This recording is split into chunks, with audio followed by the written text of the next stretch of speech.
Oke, back with me again, Vape Engineer, dan hari ini kita akan mereview Vaporesso Gen. Let's go.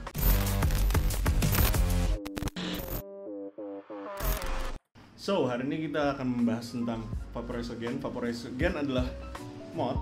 Ya udah cukup lama kita nggak review mod. Hari ini kita ada Vaporesso Gen.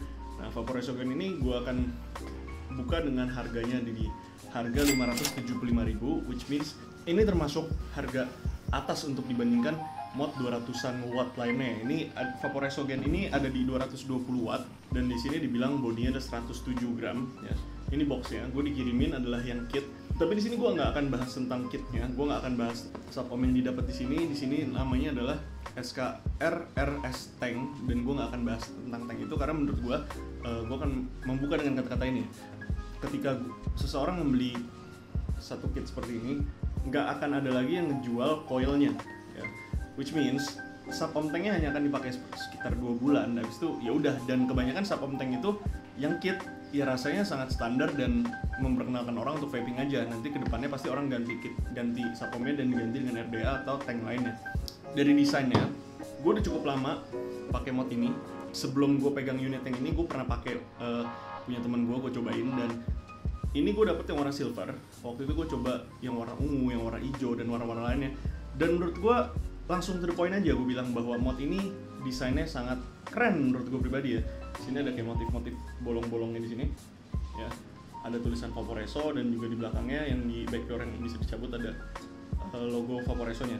Di depan sini ada firing buttonnya warnanya sama kayak logo yang ditempelin di backdoornya, dan di sini ada 3 tombol lagi, ada up button, ada down button, dan juga menu button. Menu button ini kalau dipencet dia akan keluarin tulisan 3 pressing atau harus 3 kali kita pencet untuk masuk ke dalam menu. 3 kali pencet itu kita bisa masuk ke pulse mode, power eco, atau dia akan mengerem penggunaan baterai lu sehingga lebih irit, terus smart temperature control, DIY mode, system settings, dan juga exit. Nah, di sistem setting itu kalian bisa ngatur counternya, brightness-nya, dan juga flip screen, auto eco-nya dinyalain bisa dimatiin, diganti ke default lagi, versionnya kalian bisa cek, dan juga exit. Oke, seperti biasa menurut gue pribadi, mod itu digunakan di pulse mode atau power mode aja ya. Itu yang biasa gue gunakan. Untuk teman-teman yang bisa menggunakan temperature control, kalau kalian mau ngulik, silakan. Konektor dari 510-nya, pin konektor untuk nyambung ke RDA ini, dia spring loaded. Tapi selama gue pakai, kira-kira gue punya device ini udah hampir 1 bulan udah gue pakai hampir 1 bulan dan nggak pernah ada masalah. Spring loadednya juga tetap di posisi seharusnya, nggak mendelep, nggak ke dalam. Nah, ini yang gue pengen bahas di sini ya. Si Gen ini memiliki firing power yang menurut gue real. Dalam artian ada beberapa mod yang lebih murah menjanjikan bahwa kayak no delay, firingnya no delay gitu. Tapi chipset mereka ya memang tidak didesain untuk flavor. Chipset Axon yang ada di dalam device ini menurut gue dia firingnya real. 48 watt, ya 48 watt. Ada beberapa mod, contohnya 48 watt. Misalkan gue sebut apa mod yang murah ya, kayak Puma. Contohnya waktu kemarin gue baru aja nyobain Puma temen gue, itu cukup lama, modelnya mirip kayak boxer. Dan gue cobain 48 watt itu firingnya cepet banget, galak. Oh iya, yang harus gue ingetin, ohm di sini nggak ada jumping ohm sama sekali, bacanya akurat. Gue selalu menemukan setiap kali gue pasang coil di RDA ini, selalu gue ketemu 0,32 dan nggak pernah berubah. Waktu kalian pasang RDA di sini, dia akan menanyakan bahwa new load atau old load. Jadi dalam artian dia akan menyesuaikan lagi, dia akan membaca ulang. Kalau misalkan kalian new load, dia akan membaca ulang, dan kalau old load, dia akan membaca seperti sebelumnya. Ya, di sini incrementnya 0,1. Dalam artian kalau misalnya 48 naik ke 481, turun juga sebaliknya seperti itu. Menunya cukup simpel. Di sini ada indikator baterai, ada juga indikator ohm, indikator pencetan kita berapa second, kemudian wattnya, dan mode yang sedang kita jalankan.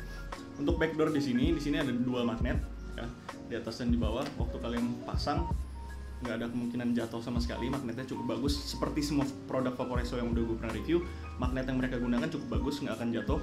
Ada baterai ventingnya untuk di bawahnya di sini. Baterai ventingnya cukup banyak lubangnya, jadi menurut gue nggak akan ada yang namanya overheating atau baterai problem di dalam device ini. Untuk di bagian catnya di atas seperti ini, gue belum menemukan ada yang cat ngelotok sama sekali. Mungkin karena ini memang cara dia melapisi bagian dengan catnya ini cukup bagus, jadi gue nggak ngelihat sama sekali ada cat ngotok. Jadi setelah menggunakan beberapa lama, ada beberapa RDA dan juga beberapa tank yang pasti ada leaking ke bawah, di bawah sini. Gue salah satu orang yang kalau gue udah pakai mod ini, gue akan jarang banget lepas mod dengan RDA-nya. Jadi gue selalu gue kawinin atau gue coupling. Jadi ketika gue bebersih RDA, gue menemukan ketika ada yang leaking ke bawah, ada cat atau ini bekas liquid yang menempel di sini sehingga kuning di sekitar ring atasnya. Jadi untuk teman-teman yang berencana untuk membeli mod ini atau punya mod ini, jangan suka tempelin mod kalian dengan RDA kalau misalnya leaking. Jadi sering-sering dibersihin kalau kalian nggak mau ada bercaknya di bawah. So setelah pakai sekitar hampir 1 bulan, yang gue temukan mungkin ya ini termasuk yang gue rasakan, baterai di mod ini bukan yang paling hemat. Dibilang boros juga enggak, tapi gue sering menemukan gue harus ganti baterai sehari sekali. Kalau katakan di Hexom itu gue bisa ganti 1,5 hari. Di mod ini sedikit lebih cepat dibandingkan di Hexom gue.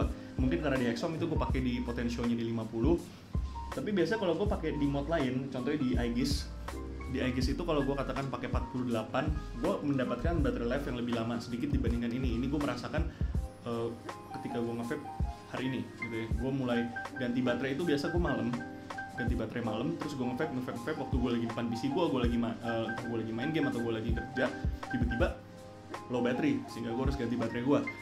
Jadi gue bisa nge-vape menggunakan ini kira-kira 1 hari full.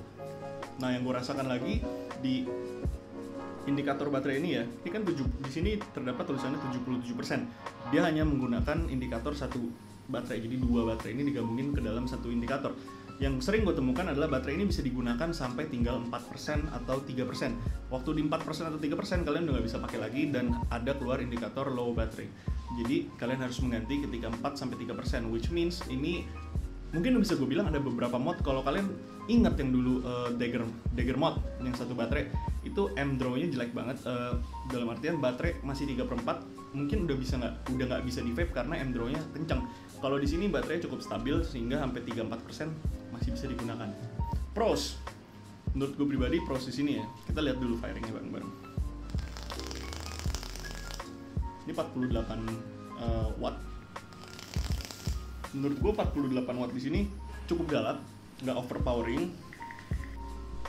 Yang teman-teman harus tahu adalah Otrip V2 ini atau Otrip Mangbin mirip banget sama Otrip V1 dengan ada penambahan sedikit Mangbin, tapi tetap menurut gue ini rasanya kayak Otrip V1. Nah, di depan ini kalian bisa dapetin rasa manisnya, manis Otrip ya, vanilla, dan juga di tengah itu mulai keluar oatnya, dan gue menemukan rasa Mangbinnya itu agak di belakang, agak mau ke dari mid ke exhale itu keluar Mangbinnya.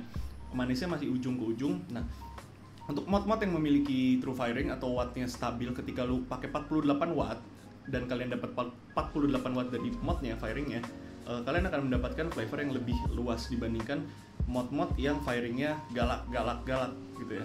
Jadi memang mod ini ada sedikit ramp up-nya, bukan berarti modnya jelek atau ada delay. Sebenarnya menurut gua karena kalian pakai premade coil, ada sedikit waktu ramp up. Jadi ketika suhu di dalam sini masih suhu ruangan, itu pasti ada sedikit ramp up, dikit aja. Tapi seterusnya waktu kalian chain vaping itu udah stabil di situ. Kalian percaya nggak percaya, mod yang kalian pakai itu akan mengeluarkan flavor yang beda-beda. Di device ini menurut gue desainnya sangat sleek ya. Gue tempelin dengan RDA ini, teman-teman yang belum dari ini ntar aja. Ditempelin dengan RDA ini cukup sleek kelihatannya, cukup rapi, dan desainnya simple. Untuk handlingnya juga di bagian sini nggak ada yang tajam sama sekali sehingga dipakai nyaman. Layarnya cukup simple, nggak menarik dalam artian ketika gue pakai mod gue hanya setting power, ya udah gue cuma tinggal lihat baterainya tinggal berapa persen, dan menurut gue di sini nggak terlalu penting untuk interface-nya. Kemudian pros yang udah gue bahas dari tadi adalah true power, dalam artian ketika kalian set 50 watt, kalian dapat 50 watt, nggak lebih dari itu.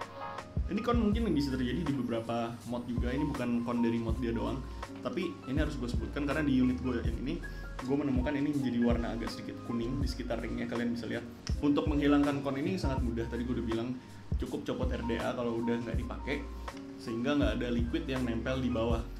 Gue akan kasih contoh satu lagi.